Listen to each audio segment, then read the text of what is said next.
आव्हानाची. प्राथमिक आरोग्य केंद्र हे ग्रामीण भागातील आरोग्याचा प्रमुख पाया आहे. या ठिकाणी आजूबाजूच्या खेडेगावातील अनेक नागरिक उपचारासाठी येत असतात. मात्र मिरज तालुक्यातील आरोग्य केंद्र सलाईनवर आहेत का, असा प्रश्न पडत आहे.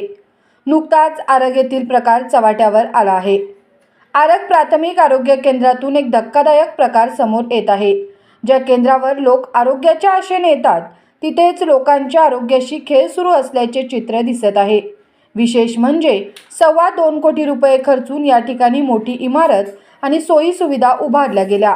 मात्र सध्या येथील पाणी शुद्धीकरण यंत्रणा गेल्या 3 ते 4 महिन्यांपासून पूर्णपणे बंद अवस्थेत आहे.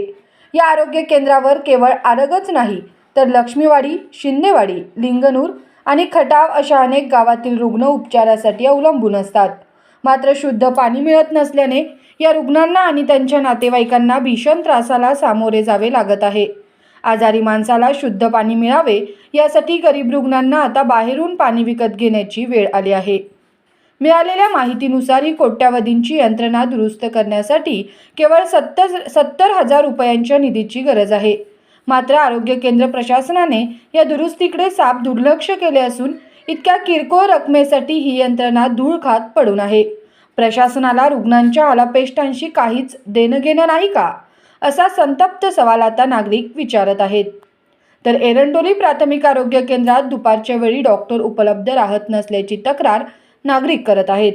दुपारच्या वेळी जेवण करण्यासाठी डॉक्टर बाहेर जात असल्याचा प्रकार घडत असल्याची चर्चा सध्या रंगली आहे. त्यामुळे नागरिकांना तासनतास येथे बसावे लागते.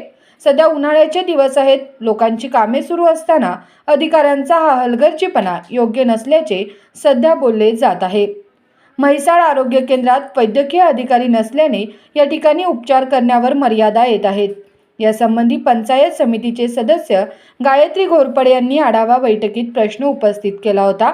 त्यामुळे म्हैसाळला कायमस्वरूपी वैद्यकीय अधिकारी कधी मिळणार याची आस आता म्हैसाळकरांना लागली आहे. त्यामुळे एकंदरीतच ही आरोग्य यंत्रणा सध्या सलाईनवर आहे का, हे पाहणं गरजेचं आहे.